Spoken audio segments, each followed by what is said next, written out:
Hello বন্ধুরা, তোমরা দেখতে পাচ্ছ এটা হচ্ছে আমার রয়্যাল এনফিল্ড।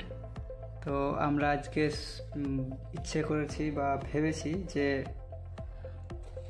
লালবাগের যে নতুন ওয়াটার পার্ক তৈরি হচ্ছে সেখান থেকে একটু ঘুরে আসব। তো মোটামুটি দুপুর 2টোর দিকে আমি আর সান্তনা দুজন মিলে বেরিয়ে যাব। তো সান্তনা তো রেডি, তোমরা দেখতেই পাচ্ছ। দুজন মিলে আজকে যাব আমরা লালবাগ ওয়াটার পার্ক। তো সেখান থেকে ঘুরে আসব। এটা হচ্ছে শুরু, এখান থেকে শিবপুর মোড় থেকে আমরা যাচ্ছি। দুজন মিলে গিয়ে তারপরে সেখান থেকে ঘুরে আসব। তো আমরা দুজনেই যাওয়ার জন্য রেডি। আর আমাদের এই গাড়িটা সবসময় আমাদেরকে সাথ দেয়। প্রথমেই আমরা চলে এলাম toll plaza. Shibpur toll plaza পার করে এখনও অবধি দেখতে পাচ্ছ তোমরা, এটা হচ্ছে Shibpur toll plaza. Shibpur toll plaza পার হচ্ছি। তোমরা যারা যেতে চাও বা এখনও যাওনি অবশ্যই যাবে। আমি গিয়ে আগে দেখি জায়গাটা কীরকম করছে, তারপর তোমাদেরকে ফিডব্যাক দেব। দুজন মিলে যাচ্ছি, সান্তনা আছে পিছনে, ও ক্যামেরা করছিল। তো এটা হচ্ছে বাইপাস দিয়ে না গিয়ে আমরা সোজা বহরমপুর যাওয়ার রাস্তা যেটা, সেইটা ধরেই এগোচ্ছি। তোমরা দেখতে পাচ্ছ রাস্তা, এটা হচ্ছে বহরমপুর ব্রিজ। আমরা বহরমপুর ব্রিজ ক্রস করে তারপর এটা গঙ্গার ধারে যে রাস্তাটা দিয়ে লালবাগ যাওয়া, সেই রাস্তাটা দিয়ে আমরা বেরিয়ে যাচ্ছি। এটা হচ্ছে বহরমপুরের যে গঙ্গার ধারের রাস্তা, সেই রাস্তা ধরে যাচ্ছি। তো দেখো আমরা শেষ পর্যন্ত চলে এসেছি সেই ওয়াটার পার্কে। এই নতুন গ্রামের এখানে হয়েছে ওয়াটার পার্কটা। তো কাউকে জিজ্ঞাসা করতে হয়নি, রাস্তার উপরেই। এই হচ্ছে সেই ওয়াটার পার্ক, তোমরা দেখতে পাচ্ছ। তো ওয়াটার পার্কে ঢোকার জন্য তো টিকিট করতে হবে। আর এখানে পার্কিং এরিয়াটা অনেকটাই বড়। তো বাইকের জন্য এখন কোনো টাকা পয়সা নিচ্ছে না, কিন্তু মনে হয় 4 চাকার জন্য নিচ্ছে। আর এই হচ্ছে টিকিট কাউন্টার। এখানে সান্তনাকে পাঠিয়েছি টিকিটের জন্যে, আমি তো ক্যামেরা করছিলাম। তো সান্তনায় টিকিট করতে গেল, আর টাকা খুচরো ছিল না বলে ফোনপে থেকে টাকা দিয়ে তারপর 2টো টিকিট নিয়েছে। টিকিট মূল্য মাত্র 20 টাকা করে পার হেড। আর শেষ পর্যন্ত আমরা পার্কে প্রবেশ করলাম।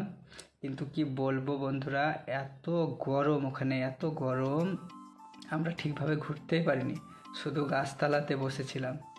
আর শুধু আমরা কেন, যারাই গেছে ওই দুপুর 2টোর সময়তে এত রোদ আর এত গরম, কেউই সেভাবে ঘুরতে পারেনি। সবাই মিলে রোদের মধ্যেই কি করে ঘুরবে বলো। তো বসেছিল। এটা হচ্ছে বাচ্চাদের টয় ট্রেন, তোমরা গেলে এটাতে ঘুরতে পারবে। অবশ্য টিকিট মূল্য 20 টাকা নিয়েছে, কিন্তু ভেতরে ঢুকে যেসব ঘোরা বা জাম্পিং বা যত কিছু আছে সেসবগুলোর জন্য আলাদা টিকিট।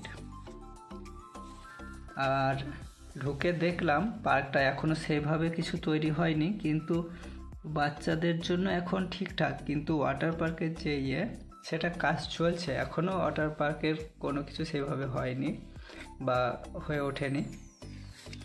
এখানে আমি ঢুকে দেখলাম 2টো বাচ্চা ছেলে, ওরা হয়তো 2 ভাই বোন। তো 50 টাকা দিয়ে টিকিট করে আসলো বাইরে, এসে দেখছি এই গাড়িটাতে ওরা দুজন মিলে একটু একটু করে চাপছে।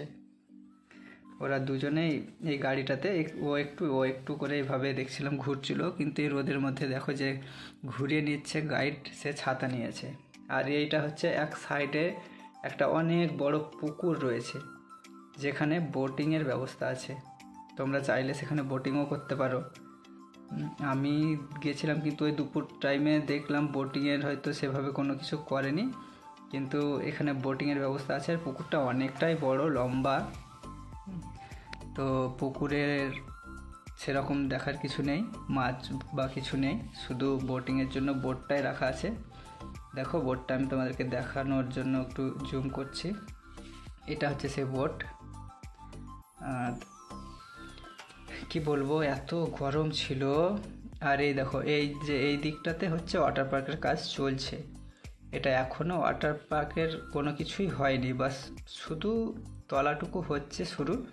এখনও যে কতদিন সময় লাগবে সেটা কেউ বলতে পারছে না, কিন্তু আমার মনে হয় ওয়াটার পার্কটা হলে খুব ভালো হবে, সবারই ঘোরা হবে। আর দেখো গরমের কথা বলছিলাম, তো এত গরম যে কাকগুলো চান করছে। আর আমি এটা দেখছিলাম যে সবাই বলে না যে শীতের টাইমে কাকের মতো চান করা, কাকের মতো চান করা, তো ওইটাই দেখছিলাম যে অল্প জলে ওরা পুরো গায়ে জল ছিটিয়ে নিচ্ছে, ওতে ওদের চান করা হয়ে যাচ্ছে। তো শীতের টাইমে যেমন কিছু কিছু লোকে করে আর কি, যে শুধু গায়ের উপরে অল্প একটু জল ছিটিয়ে নিয়ে বলে যে চান করেছি, তো সেরকমই ওরা করছিল। আর দেখো এত গরম, এই দেখো শান্তনা তো এখানে পুরো বসে গেছে, ও তো কিছুই করতে চাইছিল না, ও মানে পুরো মাথা ব্যথা করতে শুরু করেছে ওরও আর আমারও। তো সেভাবে ঘুরিনি আমরা। আর বাচ্চাদের জন্য বলছিলাম যে দেখো এই সবগুলো বাচ্চাদের অনেক কিছুই আছে দেখার মতো বা খেলাধুলা করার মতো, দেখলাম বাচ্চাদের জন্য যথেষ্টই সুন্দর করছে। আর যদি কেউ যাও তো ঘুরিয়ে আনতে পারো নিজের বাচ্চাদেরকে বা নিজের ভাই বোন যেই থাক, বাচ্চা ছেলে থাকলে ঘুরিয়ে নিয়ে আসতে পারো। জাম্পিং আছে দেখলাম অনেকগুলো, বলতে দুটো দেখলাম মনে হয়, হ্যাঁ আমার যত দূরে দুটো। আর এই জিনিসটা কি আমি সঠিক বুঝতে পারলাম না, তবে আমার মনে হয় যে এটা ছেলে বা মেয়ে যে করুক, মনে হয় বড়দের এখানে প্যারাশুট লাগিয়ে মনে হয় ওপর দিকে মানুষকে ছোড়ার বা তোলার কিছু ব্যবস্থা বটে। এদিকে ফুচকা স্টল আছে দেখলাম, ফুচকা আইসক্রিমের। আর এটা হচ্ছে সেই পুকুরটা যেখানে বোটটা, এই যে বোটটা আছে এখানে, এই বোট দিয়েই ওখানে বোটিং করা হয়। আর এইটা কি আমি সঠিক বুঝতে পারলাম না। তো যাই হোক, এবার আমাদের খুব খিদে পেয়েছিল, তো শান্তনাকে বললাম এখানে তো রেস্টুরেন্ট আছে, তো চলো কিছু খেয়ে আসি। আর এই লোকটা হচ্ছে ফুচকাওয়ালা, ও দেখছিলাম ফুচকার স্টলটাকে ঠিক করছিল ওর। আর আমরা এখন যাচ্ছি হচ্ছে রেস্টুরেন্টে খেতে, এখানে একটা রেস্টুরেন্ট রয়েছে দেখছি, চলো দেখা যাক কী খাবার পাওয়া যায় ওখানে। তো রেস্টুরেন্টে গিয়ে দেখলাম যে খাবার সেরকম বলতে আমার চিকেন ললিপপ খেতে ইচ্ছে করলো, তাই জন্য আমি চিকেন ললিপপ বললাম খাওয়ার জন্যে। তো চিকেন ললিপপটা দিল, কিন্তু এত বাজে খেতে কি বলবো, মানে খাওয়ার একদম অযোগ্য যাকে বলে। তো সেই জন্য আমি 4 পিস নিয়েছিলাম, পরে 2 পিস চেয়েছিলাম, তাতে 1 প্লেট হবে বলে কিন্তু আর নিইনি সেটা। আর এইটা হচ্ছে দেখো, এটা মনে হয় কোনো কী বলবো আর কি, এখানে হয়তো রাত্রে কোনো ডান্সের বা কোনো কিছুর আয়োজন করা হয়, বুঝলে। এই যে অনেকগুলো দেখলাম সার্ফি লাইট, তারপরে অনেক ধরনের আরও অনেক রকম লাইট, তারপরে ডিজে বক্স অনেক কিছু রাখা আছে। তো আমার মনে হয় যে এগুলো ওই জন্যই তৈরি করা হয়েছে, যে এখানে যেন ডান্স, ছেলেরা মেয়েরা এসে ডান্স করতে পারে, এনজয় করতে পারে, সেই জন্য যখন চালু হবে আমার মনে হয় সত্যি খুব সুন্দর হবে জিনিসটা। তো তোমরা যারা যারা চাও ঘুরে আসবে, আর ঘুরে অবশ্যই আসবে দেখবে, কিন্তু এখন সেভাবে কিছু চালু হয়নি। এই দিকটাতে মনে হয় ক্লাব, আমার মনে হয় যে ওনারা ক্লাবের কথা বলছিলেন, এদিকে হয়তো কোনো ক্লাব তৈরির কথা বলেছে, এদিকে হয়তো কোনো ক্লাব বা কোনো কিছু হবে, আমার যতদূর আইডিয়া বা ধারণা। তো এই পর্যন্ত, আর গরমে থাকতে পারছিলাম না, সেই জন্যে আমরা